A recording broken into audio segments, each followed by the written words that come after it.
Hello and welcome to A Day in the Life. My name is Fred Hacker. I'm your host and community producer. A Day in the Life is a program that looks at the lives of famous Canadians and the inspirations that have led them to the positions they're in today. This is the 106th program in this series. I want to begin by thanking our sponsors. Our season sponsors, as always, are Bales Deschamps Wealth Management. Our continuing thanks to Kathy Bales and Michelle Deschamps. And our sponsor for today's particular program is Midland Toyota. And our thanks to Jim Cook, who happens to be well known to our guest, who I'm going to introduce in just a moment. I think I'll do that right now. Sheila, welcome. I'm delighted. Our guest today is Canadian actress, multi-award winner, Sheila McCarthy. And we're just delighted to explore your career, Sheila. Thank you. It's nice to be here. Thank you. Sheila, we try and take a bit of an autobiographical, chronological look at the lives of folks like yourself. I want to begin with perhaps asking you where you were born. Well, I was born in Willowdale, just the burb of Toronto, and quickly moved to Thornhill after that. In the burbs with my family, I was the second daughter, and born and raised in Toronto, really. Could you tell us about your parents and the influence that them had on your life? I'm happy to.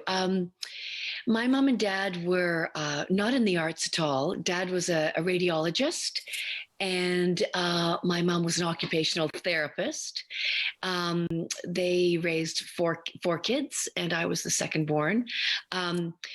They were hugely inspirational to me in terms of my career, in terms of never stopping me. You know, I think they realized early on that I needed to be on stage, and they didn't stop it. My mom was an extraordinary kind of party girl.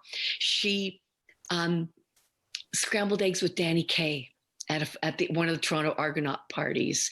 And my father's brushes with fame, where he actually x-rayed Anne Murray's stomach once. And Robert Goulet's throat, I think. So they always had a good sense of humor about their children, and gave us a lot of rope to hang ourselves. Now, you mentioned that you could hardly wait to get on the stage, and you were on the stage at a very young age. Well, I think I remember watching Mary Martin and Peter Pan on TV. And when you think about it, that you saw it once a year, not like kids today that could watch it 10 times a day. And it made such an indelible mark on me. And I wanted to dance right away. So Mom and Dad almost sent me to the National Ballet. And then Alan and Blanche Lund opened a studio in Willowdale, which was far more convenient for Mom and Dad to drive me to. And that was really the only reason. I don't think I would have ever survived the National Ballet. But Alan Lund was the foremost artistic director of the Charlottetown Festival. And so they introduced me to the world of dance and musical theater and singing and acting almost right away. I was on stage doing shows when I was 6. So away I went. What did you do at the age of 6, just out of interest? Well, I started off in a ballet class, fairly terrified. I was really a shy little thing. And then they would do annual shows every year. And I think my very first role was the Wicked Witch of the West in The Wizard of Oz. And I got an enormous taste of laughter and applause from an audience. And that was it. And it never goes away, does it? I've talked to some performers who were probably in their late 70s, early 80s. And I remember asking, I won't betray the confidence of the individual, but it was a private conversation, asking this internationally known singer, why did he keep going? He didn't need the money. And he said, it all boils down to one thing. I just love the applause, and I love to be in front of people. You know, many times over my life, I've tried to think of what else I could do, in the fallow periods of my career, of which there are many. But I could never really come up with anything. And, I even did go to university for a year and study, but it was just, I needed to be in the world, because it really is a way of life. And it's, anything outside of it kind of bored me. You went to an interesting high school. Yes, Unusual I did. high school. Tell me about the program you were in. So Thornley Secondary School, which still exists up on Bayview Avenue, in the mid 70s, it was known sort of as a standardized free school in Ontario, and it was a bit of an experiment. So it perfectly suited me because I was a pretty good student, but many of the courses were arts oriented. For instance, one particular program was called Let's Put on a Show, and the whole term was the goal was to write, choreograph, create, build, star in a musical theater piece we did one called Checkmate. So it was a great playground for me as a student. And then when I became a professional dancer, I went away on tour doing Anne of Green Gables and other musicals from Charlottetown and got credits for it. Really? It was great for me. And some of your teachers at that school were pretty well known. Yeah, I mean, Ellis McClintock, well-known band leader in Canada, North America, was our music teacher. And so again, the influences from a very young age were there. I was just dancing then. I was a dancer. I hadn't really opened my mouth.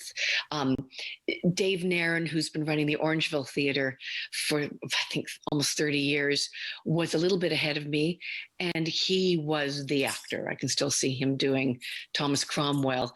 But I was sort of known as the dancer, the bunhead. But you did go off to New York to expand your credentials a bit. Tell us about that. Well, when I was a dancer, I very early on didn't care if the triple pirouette really worked for me. I was just a little restless, and I thought, no, I don't really have when I see the dancers today and what they do and the tricks. I remember Mr. Lund used to say to me, Sheila, do you even have a cartwheel? And I'd go, oh, not really, Mr. Lund. So I went off to New York and studied with Oud. I got a Canada Council grant, if you remember those. Yeah. And I went off to New York and I studied with Uta Hagen, who was a renowned acting teacher. There was sort of the method, there was the Stanislavski, and then there was Uta Hagen. And her famous book, Respect for Acting. She loved working with dancers. And I was living in New York, which was also an incredible experience just to be there, studying with her, and really for the first time opening my mouth and going, oh, this is what it's like. So I never looked back after that. Although I did come back to Toronto and sort of fall back into musicals and theaters and all kinds of things. But I just really, I was smitten with the acting bug and did, Noel Coward and Neil Simon and all kinds of great, acting scenes in her class. You also had an experience that many people would be interested in hearing about, and that is with the Second City Troupe. Oh, yeah. Tell us a bit about that, because that sounds I was back in Toronto, and I was working as a waitress at Yuck Yucks, if you can imagine. That was a low point. But again, watching comedians on stage like Howie Mandel and Mike Myers, and they were all there. And one night, Robin Williams came in, and this was mid 70s, I would say. And he was not well known at all. He hadn't even done Mork and Mindy yet. And he came in and did a set. And I really think comedy changed that night at Yuck Yucks for all the comedians standing at the back, because he was such an original. And I was vacuuming at the end of the night, and he came up to me and he did a whole improv around me going, wait, lightweight stereo sculpture because I had the furniture on the tables vacuuming.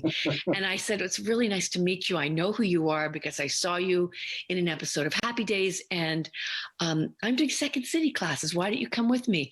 So we met for coffee, and he came to my Second City class that John Candy was teaching. Wow. So that was, in hindsight, one of the most remarkable experiences, because a month later he was on the cover of TV Guide as Mork, and then the rest is history. But he was a very gentle, giving person in the class. He was fed up with the business. He wanted to move to the mountains of north of Los Angeles and open a Serenity Tank Emporium for out of work actors. That was his plan. I mean, you can't make that stuff up. No. It was great experience. Such a brilliant mind. Yeah, a mile a minute. Yeah. Well, when we approach your professional career, I don't quite know where to begin. And for those of our viewers who are not familiar with your repertoire, you have done television, you have done films, you have done stage work, you have done voiceover acting. And so I thought what we might do is approach each of those as a separate genre and just sort of explore one after the other. And so I thought maybe we'd start with television work. You started that in the early 80s?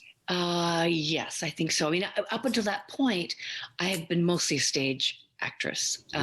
But I was very keen to get in front of the camera. And I think my first job was an episode of The Littlest Hobo, which was just, well, it was great. We weren't allowed to look at the dog, and the cameras were all at knee height. But I played a funny little French maid, and that led to other things. And I didn't really know what I was doing. All I was trying to do was not talk as loud as one does on stage. Right. But yeah, that's sort of how that all started. You've made more than 30 movies for television. Have I? Really? I actually sat and counted them. You did, yes. Oh my God, well, that's what happens when you're old. Oh, that's amazing. Well, you've had an amazing career. I want to talk about one movie in particular, A Nest of Singing Birds. Oh. That was a made-for-TV movie, as I understand it. And you won the Gemini Award, or you were nominated for it. I was just nominated for that, yes. The best performance by a lead actress. Tell us about the experience in doing that. Well, it was, I played a university professor, so it was pages and pages of text. So that was a challenge, but it was a beautiful little love story. And I had just finished a little independent movie that I'm sure we'll talk about. So again, I was really still learning. I was still learning about close-ups. I was still learning about hitting my mark, and it was a hugely challenging role to play. I worked with a director named Eric Till, who was just, he was a real artist.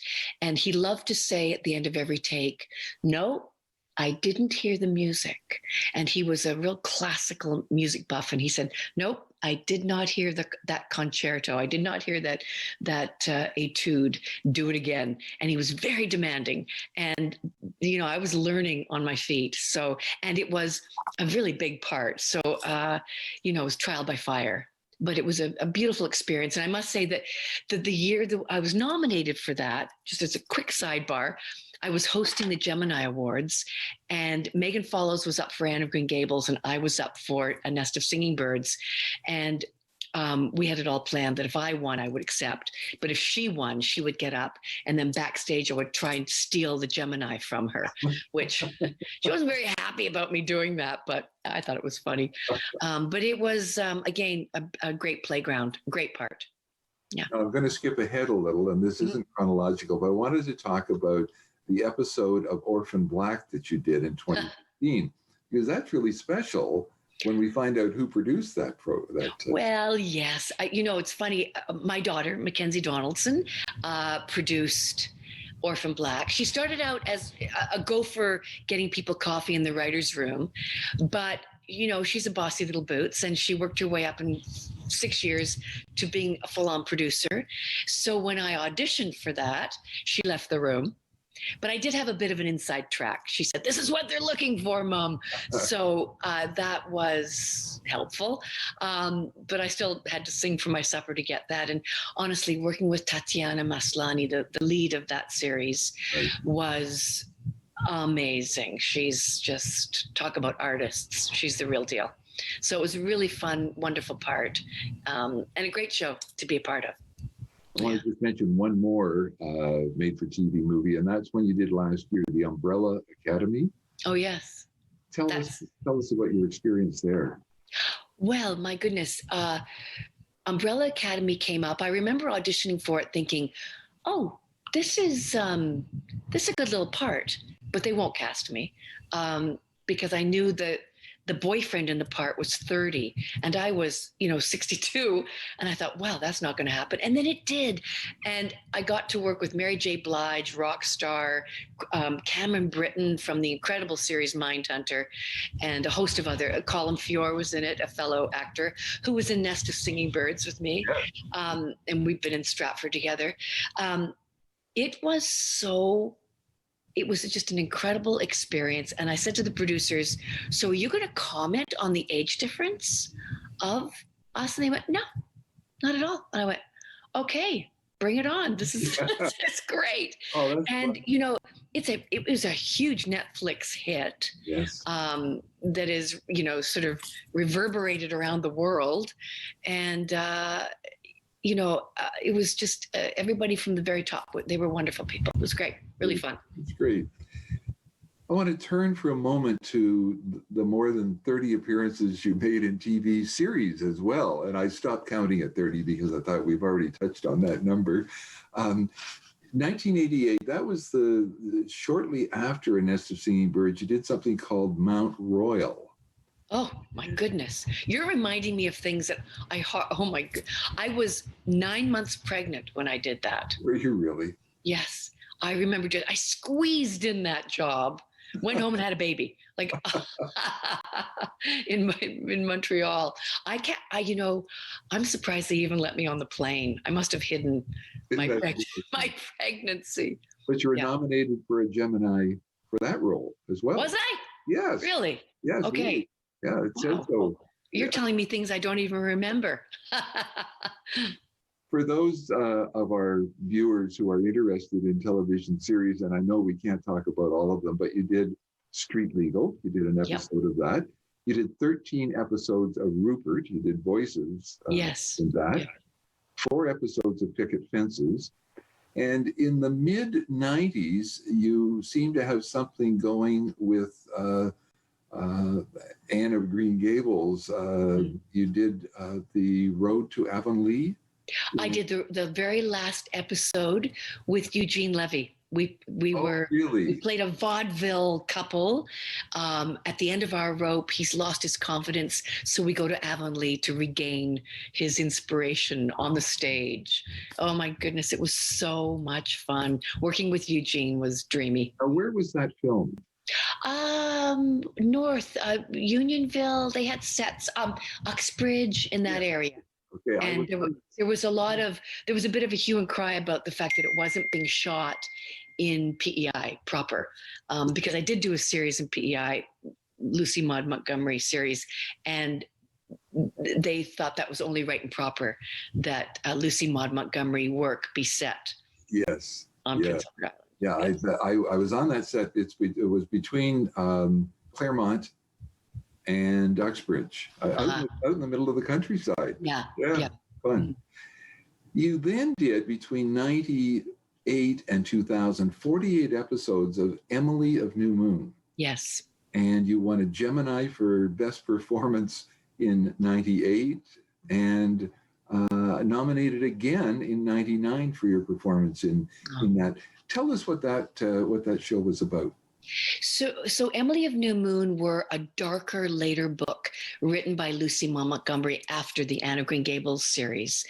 And it was a more haunting sort of Jane Eyre, darker look, and perhaps more what Lucy Maud Montgomery's life had been like, which really attracted me. Again, about the orphan girl coming to live with two aunts in Prince Edward on Prince Edward Island, and I played the role of Aunt Laura, the sort of sad sack spinster with a heart of gold. My sister Elizabeth was more like Miss Havisham, like she was the strict one. And it was a series that at first, when I was offered it, I turned down because I was LA bound. Oh, We really? were about to move the kids down to Los Angeles for my career. And then they called back and they said, what can we do to get you to PEI? I said, and I had been dreaming about the part and actually putting other actresses on tape for my part. And I thought, you know what? I want to do it. So we did a 180. We moved the kids to PEI, and it was the best decision I ever made. Those were 4 beautiful years. There was something so pure about shooting on the island. And it turned out to be a whole family affair. Both my daughters had parts. My late husband, Pete, became my suitor on the show. And I look back on that time now as really one of the greatest experiences of my career and life. Good to hear. Good Yeah. to hear. Yeah. In 2000, you won yet another Gemini for Sesame Park. Yes. Now, that's a bit of a change in... Yes, I played Little Miss Muffet, sat in the top of it. Yeah, yeah. And, that was one of those funny little turns that I did, and the kids were hanging out on set with me, and I had so much fun. Sometimes when you're that relaxed and you're just having fun, the work is better, I guess. I don't know. But anyway, yeah, that was a crazy surprise. Yeah. That same year, you did something called The City, Mm-hmm. and that was nominated also for Best Performance by an Actress in a Guest Role. Wow. That wasn't a preschool program, though, like Sesame. No, I was a gritty bag lady in that. I think lots of layers and that was a wonderful part. And that was, oh my goodness. I had a great time doing that. Those of us who look at the theater world from afar wonder how actors like yourself can switch from one role to another so readily. I mean, in 1 year, you did 2 very different parts there. And then the next year, you did an episode of the animated series of Anne of Green Gables. There seems to be a theme running through the late 90s, early 2000s. No kidding. I mean, I danced in Anne of Green Gables for 4 years. I did Emily for 4. I'm a bona fide islander, really. I've spent 8 years of my life out there. But you're making me sound incredibly busy. I have to say that it's been a long career too. There have been many times when I've been waiting for that old phone to ring, but I've been very lucky. Well, it's fun for those of us who don't know that world to associate you. The next year you did the Royal Canadian Air Force, which that had to be so much fun. It was so much fun because I was one of the first women other than, what's her name? The wonderful actress, I've worked with her, who was the only woman on Air Force. And then they opened up and they allowed other women to come on. I played Celine Dion. I played the British woman who wants to be a millionaire. And sketch comedy is not really my thing, but they were very generous with me. And we shot that in front of a live audience, which it was theater meets TV. Do I look at the cameras? Do I look at the audience? That's a real hybrid. That's another beast entirely. It was very challenging. Now, I would have thought that your experience as a waitress in Yuck Yucks would have prepared you for sketch. Oh, yeah. You wish. Yeah. You wish. Oh. One of the roles that many of our viewers will know you well from was your role from 2007 to 2012 on Little Mosque on the Prairie. Mm. Tell us about that experience. Well, I remember I turned 50 and I thought, that can be kind of a watershed moment for actors. They say parts die out or whatever, but that came up and it was just the pilot. And I read the script and really, I didn't really understand the political ramifications of that show. What I saw was a very funny kind of I Love Lucy, Desi is Muslim, I'm Muslim light. and I'm the goofy one and he's the goofy one. I really saw a comedy. And it wasn't really until the pilot aired that we all realized we were part of something quite important. Yeah. The show was really about, blended families. It was about, the Muslims opening up their mosque in an Anglican church and families coming together and worlds coming together, and how do we get along? And they were really spoon feeding this political issue by saying, hey, you know what? Muslim men snore too, and it was a very kind of, I always said it was kind of like Green Acres with Muslims. It was a very gentle look, but at the same time educating, which is what I loved about it. So in hindsight, that's one of the most important shows I've been a part of. I'm very proud of it. I'm proud that Canada did it. I mean, I had friends from New York calling me going, do you have bodyguards now? Like, you're playing a Muslim woman. Are you do have body? And I was like, what? Oh my goodness. And this was post 9/11. So it was just a really interesting time. And I look back on it now and I think, would that show even be made today? So it was also I'm very proud of that show. It was also a very difficult time of your life, if you don't mind me mentioning. Yeah. You went through a lot while that was being. Yeah. And that helped. And my late husband, Peter Donaldson, I think for the first 2 years he was fine. And then for the middle 2 years, he was going through cancer treatments, and then we lost him.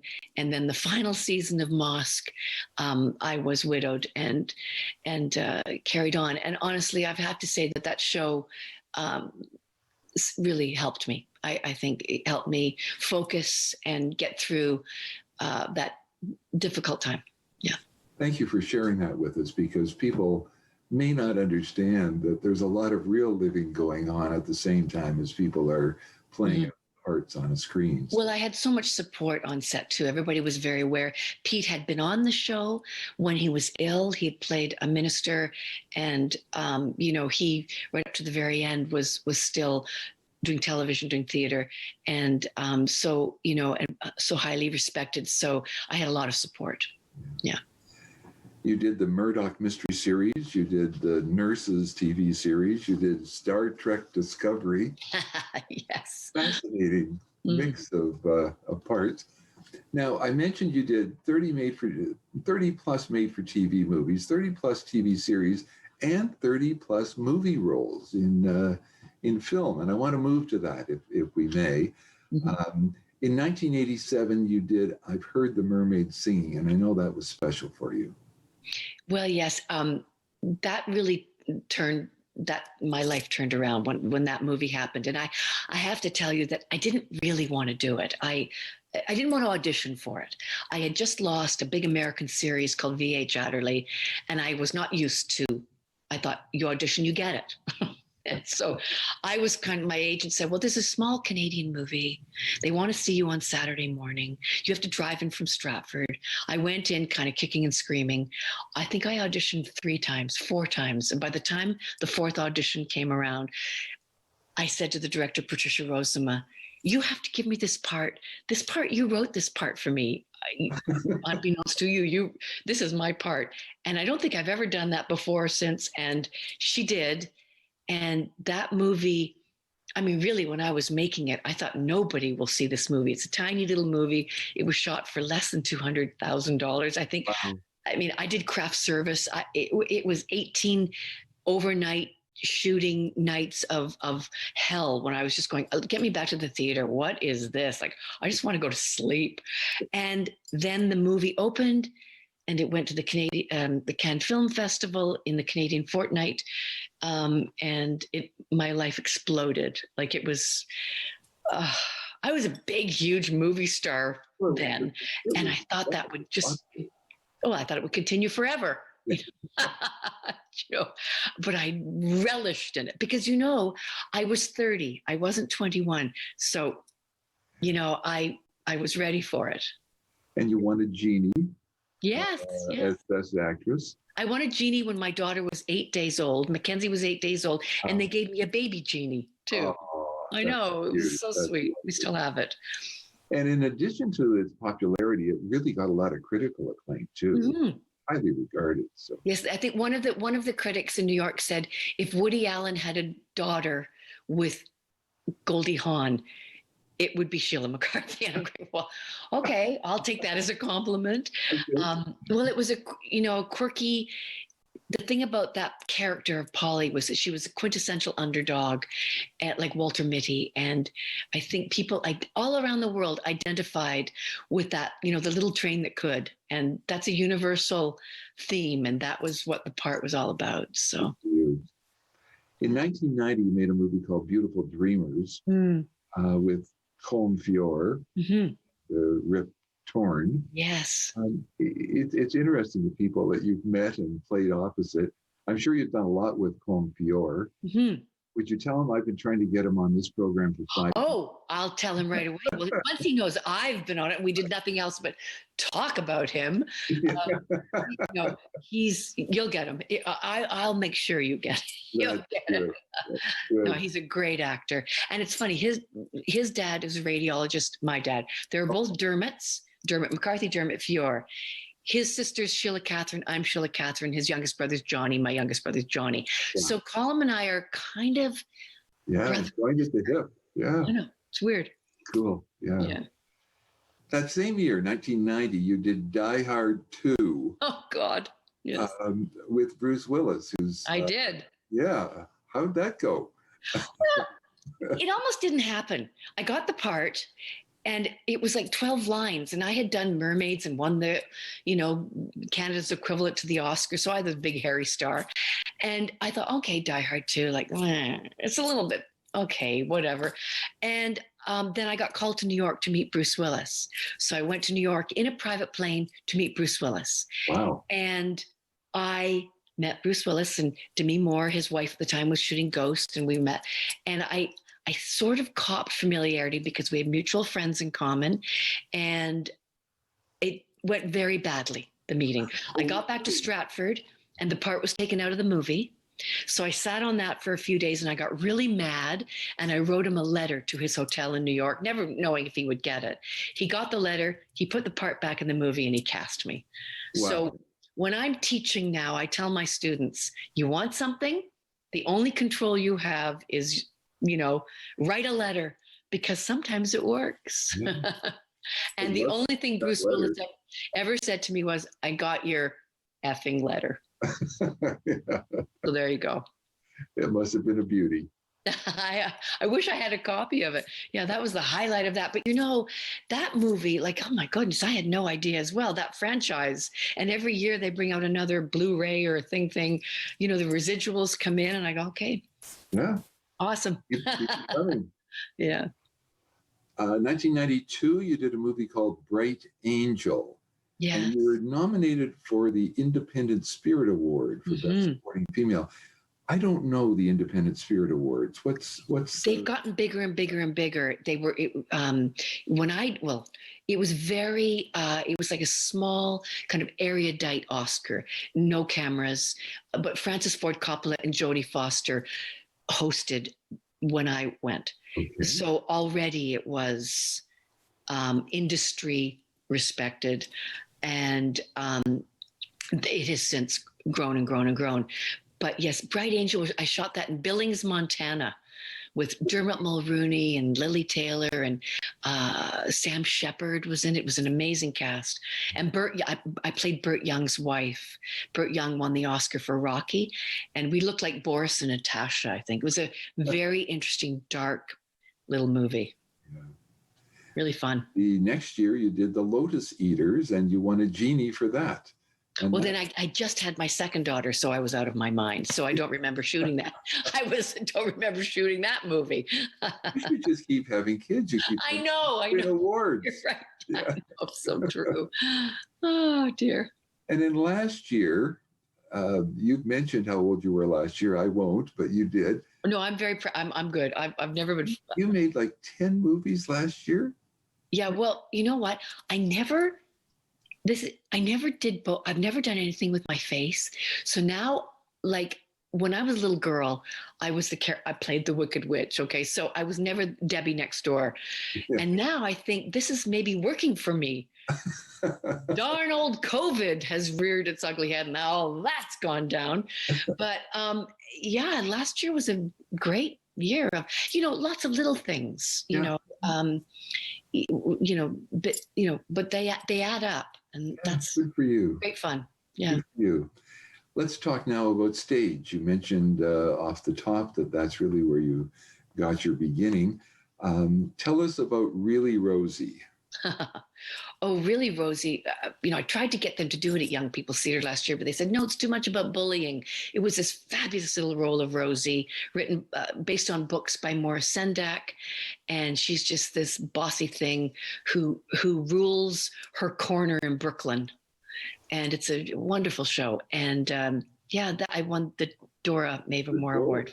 Yeah, wonderful. Yeah. So that's kind of like a triple header. You have a Gemini, a Genie, and a Dora. Or more. Stay tuned. I think there are more to come. Oh, dear. In 85, that was in 83. 2 years later, you did The Little Shop of Horrors, and you won another Dora for Outstanding Female Performance. Yeah, that was really fun. That was hard. Like, that was 8 shows a week. And, I'm not a legitimate singer. I can sing loud, and I've got 3 good notes. And that was a big sing. And I remember, covering myself in cotton batting to get through that one. I think I did that show for about 8 months. But, Audrey, it's a wonderful part. And that was really fun. You did Hamlet for the Toronto Free Theatre. Oh, yes. And you played with a superb male lead in that. R.H. Thompson. I didn't have a clue what I was doing. I'd never done Shakespeare in my life. The interesting thing about playing Ophelia is that a lot of what happens to her happens off stage. So I got away with the on stage, and I learned very quickly. And I learned a lot from Pete, because Pete was, he spoke Shakespeare like nothing. And I tried to learn from him. I didn't really know what I was doing in that one. God. Yeah. At Stratford. I didn't win a Dora for that one. We'll just skip over that part. Oh, you'll just skip, yeah. At Stratford, you did a number of musicals. Mm-hmm. Cabaret, Guys and Dolls, Anything Goes, Love Letters. With your background in dance, mm-hmm. Is that your favorite genre? It's really my first home from having worked with Alan and Blanche, mm-hmm. for sure. And it is, it's, putting on a pair of tap shoes is where I will always breathe the easiest, probably. And I'm directing a bit of that now. So that's been a wonderful, we can talk about that, but that's been a wonderful transition. But I'm here to say that musical theater is probably the hardest discipline of them all. Mm-hmm. Those long seasons in Stratford, you really have to have, you're a thoroughbred, and you've got to be on your game all the time. It's relentless. You can be a lot lazier in the other mediums, I think. And how many shows a week would you do? 8 shows? Well, it was always in rep, but you were always doing other shows. So, you might do 3 cabarets, where I was working with the great Brent Carver, God love him. Wow. And, but then I was also in Much Ado About Nothing, and I was also opposite Bill Hudd in School for Scandal. So you were doing 8 shows a week, but not the same show every day. Right. So, but still, yeah. Staying on the stage, in 2018, just a couple of years ago, you did Cardinal, and you won an ACTRA Toronto Award for Outstanding Performance by a Female. Mm-hmm. What's Cardinals? So Cardinals is a feature film, and it 2 students came to me who were graduating students from Ryerson, and they were awarded the big final year grant of quite a considerable, still an independent budget, to produce a movie. And they said, we're going to write a movie for you. And I went, yeah, great, knock yourselves out. Go ahead. Please do. And it's funny, after Little Mosque finished, I was sort of in the sitcom world. And because you sort of get locked into whatever you've just finished doing. And they wrote Cardinals for me. And it was the antithesis of a sitcom, the story of a woman who fakes a DUI, goes to prison for 10 years. The movie begins and she's just coming out of prison and reacquainting herself with her daughters. It was very heavy and a wonder, like incredible subject matter. And we shot that up in Barrie, for peanuts. All the kids lived in one house that we shot the whole movie in one house. And I said, okay, I need to be put up in a hotel. Thank you very much.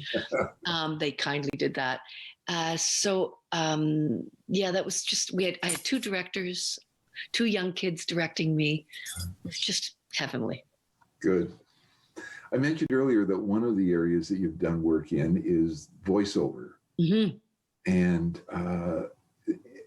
the names of famous actors and actresses who are doing voiceover now is astounding. What's going on?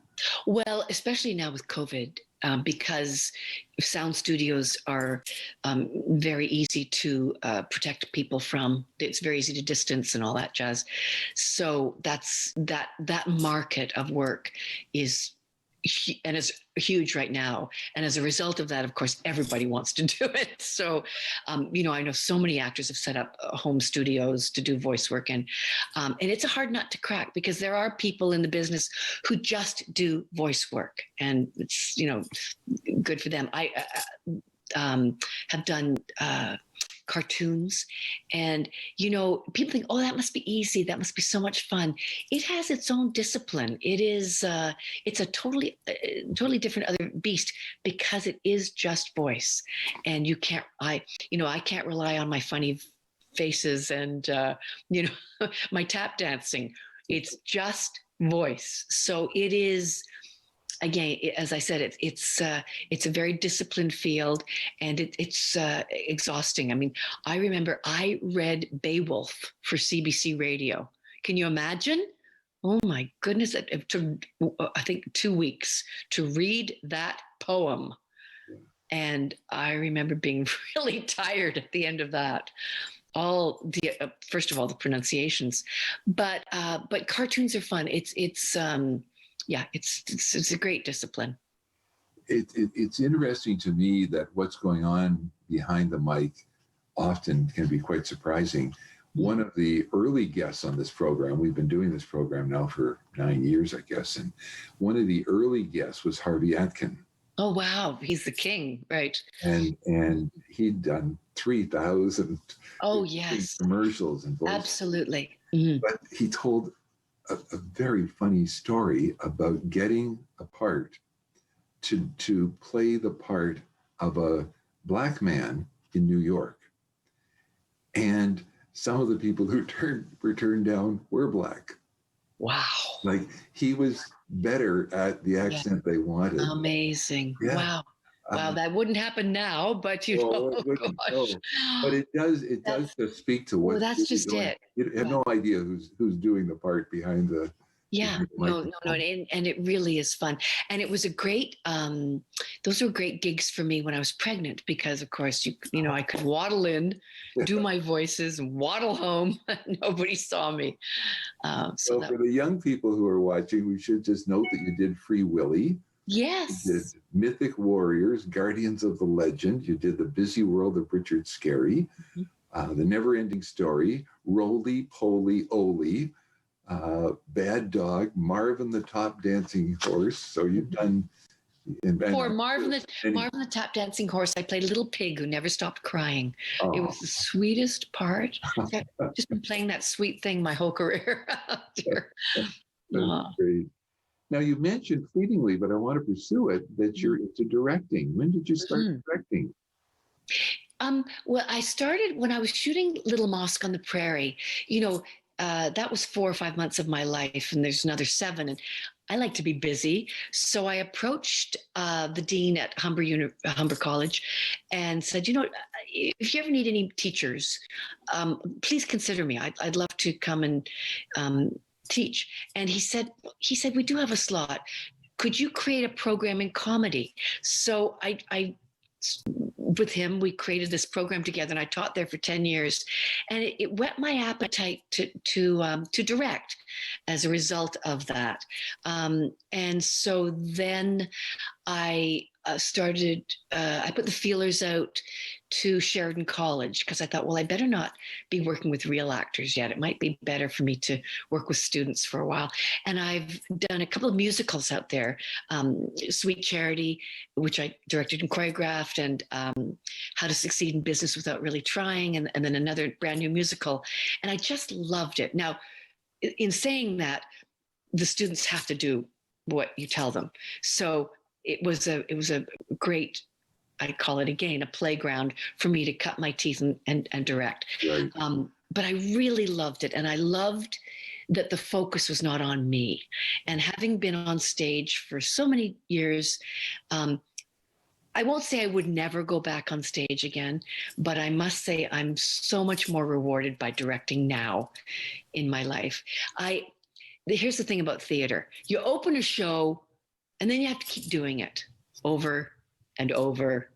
I can remember my mom saying in May, the Bridge Club's coming to see you do Sally Bowles in November. And I'm going, oh my God, that's so far away.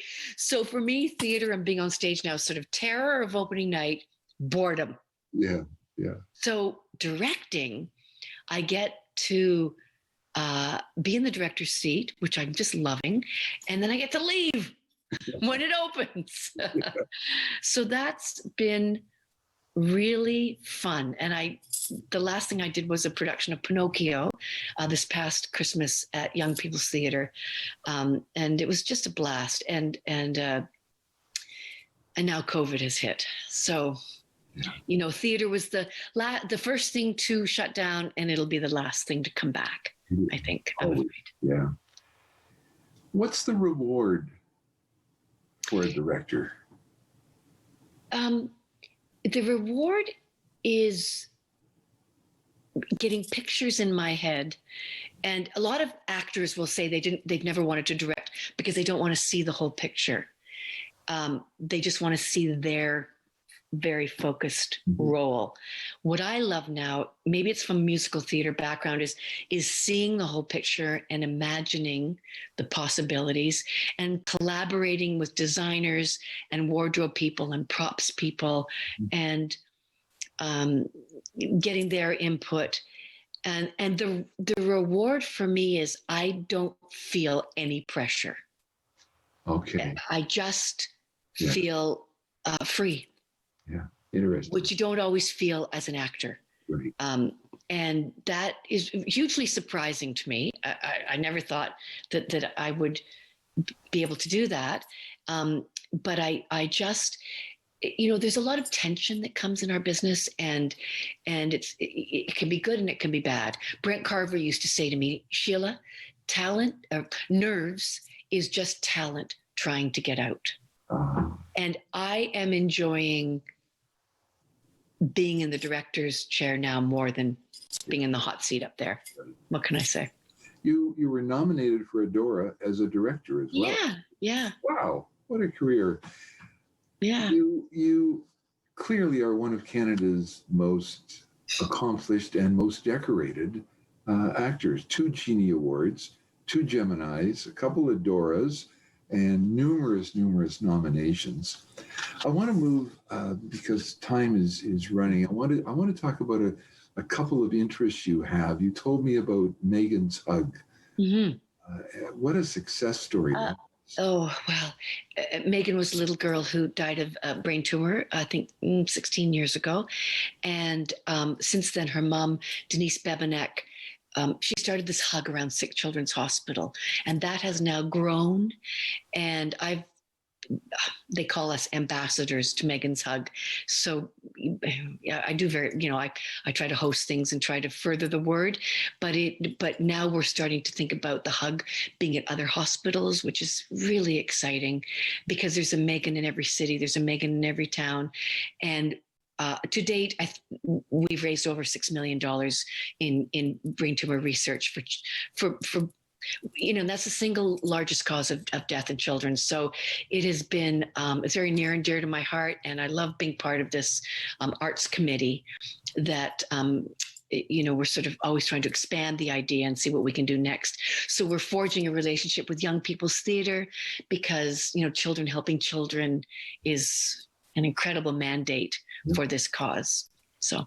And you have another cause called Gems for Gems? Gems for Gems. Yes, that's a woman in Calgary, Jordan Guilford, started this incredible thing for women who have experienced abuse and their children. Instead of going back, moving forward, being educated, getting out of that cycle of violence and abuse with the help of Gem for Gems. So it's in embryo stages right now, and it is a very forward-thinking initiative to help women. Good for you. It's great to see people in your position giving back that way. So congratulations. Oh, well, I'm not a frontline worker, like this is, I just, host. It's no big deal, really. Special. You have a connection to Midland, and our program originates from Midland. We're married to one of our native sons, Peter Donaldson. Absolutely. And Peter passed away tragically 9 years ago, I guess. Almost 10. Mm-hmm. Mm-hmm. A couple of years after he was diagnosed with cancer. I had the privilege of seeing Peter at Stratford several times. What an amazing talent. He really was the real deal. I was always, showbiz. Pete was the real deal. He worked very hard, but he approached acting like a plumber. He just was the everyman. Yeah. And he loved it. He loved language. He loved, he loved, he made it look so easy, which was his gift. My favorite live performance by an actor of all time is Peter in To Kill a Mockingbird. Big shoes to fill playing Atticus Finch. But he was brilliant. And the relationship he had with that little girl was just extra special.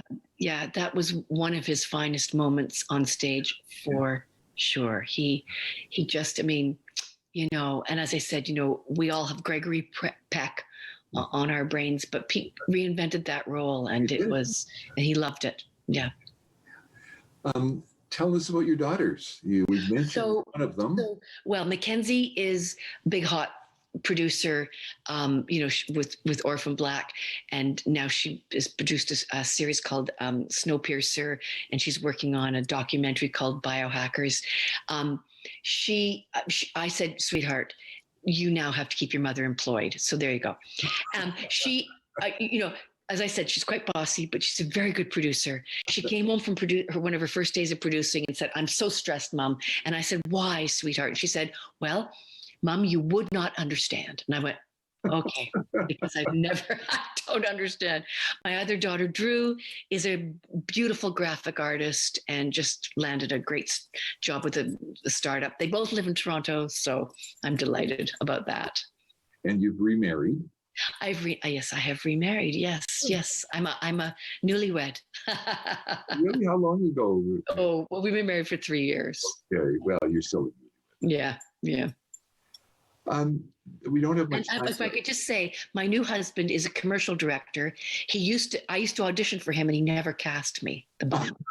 So he made the big mistake of telling me that, and he's never going to live that one down. Oh, I'll bet. Yeah, that's funny. We don't have much time left, but I want to just ask you a few questions about your life in the theater from an overview perspective. You almost went to LA and then didn't. Did you regret that you didn't do the Hollywood scene? There have been moments when I've thought, what if, especially when I see a project and think, I probably could have done that part. I would say in all honesty, Pete's desire not to be there was bigger than my desire to be there. And he always said, we just can't go there on spec. And I think I really didn't have the will to drag 4 people to LA and have it not happen. And now I think I had some regrets over the years, but now I realize my career has been so varied and so constant. And I think down there you get a vaudeville hook and they want you to do the same thing all the time. If you've had one successful series, that's kind of it. There's very few actors that keep going. I mean, you think, what happened to her? What happened to her? You say that all the time. Whereas here, in order to forge a living and make a living, I've been able to change it up. So, and really in the climate of 2020, I am delighted that I stayed in Canada, and I have absolutely no regrets. I understand completely. Now, you've met some fascinating people, and we are almost out of time, but you told me that somebody who had a huge influence on you was Liza Minnelli. Can you just tell us briefly about Well, I did a movie called Stepping Out with Liza in Toronto, and we became fast friends, and we've remained fast friends. And she's just a thoroughbred horse on set. She taught me so much about acting. I think she could have been an incredible director. I had a very difficult scene one day where I had to cry on cue. She came in on her day off. She stood beside the camera, and every time the cameras rolled, she looked at me and she just went, "It's okay." And there's nothing like an act of kindness when one wants to conjure up tears. And she has remained, I still see that little face with those big brown eyes beside the camera when I have to do that. And she's remained a good friend, and she is an amazing dame in my life. Thank you for sharing that with us. I want to just take a minute, if I may, and thank our viewers. We really appreciate you joining us. I want to thank the production team at Rogers TV Midland, who make this possible and produce this program for you. I want to thank the staff at the Midland Cultural Centre. This is a production of the Midland Cultural Centre, and we thank them for their continuing support. Thanks to Bales Dishaw Wealth Management, our season sponsor, and to Midland Toyota, who are our show sponsor. This program is, as I said, presented by the Midland Cultural Centre. In normal times, we would be on stage together presenting this program, but because of coronavirus, the MCC is closed, as are all theaters, as Sheila mentioned. So the source of revenue for the MCC, which comes from people attending programs, has been lost to the MCC. So we would ask you, if you have enjoyed this program and would like to support the MCC, go to the Midland Cultural Centre website, punch the donate key, and feel free to help us out. Sheila, this has been a complete delight to be with you. You're charming, you're so talented, and you've been so gracious in giving us your time. Thank you. Thank you so much. Thank you. We packed a lot in. We covered a whole lifetime. Hi, Midland. Hi, Crow's Nest. Thank you all for watching. We'll see you next time. Bye-bye.